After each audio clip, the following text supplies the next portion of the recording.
მიმდინარე წლის 18-19 დეკემბერს ქალაქ ბოლნისში ძიუდოს დარბაზში ძიუდოს სკოლის ღვაწლმოსილი მწვრთნელის, ომის ვეტერანის თენგიზ თემურ გეთიაშვილის სახელობის ტურნირი გაიმართა, სადაც მონაწილეობდა საქართველოს რეგიონებიდან მოწვეული 200-მდე 2013-2014 წლებში დაბადებული სპორტსმენები.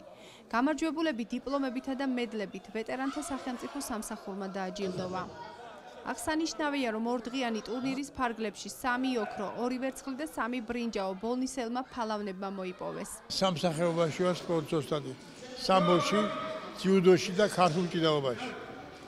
ვარ მრავალგზის საქართველოს ჩემპიონი. ჩავატარეთ ჩვენი სკოლის ღვაწლმოსილი მწვრთნელის, ომის ვეტერანის თენგიზ გეთიაშვილის სახელობის ტურნირი.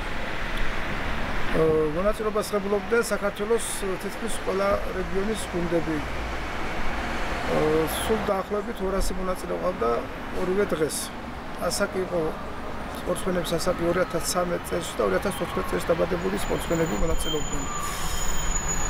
რაც შეეხება ტურნირის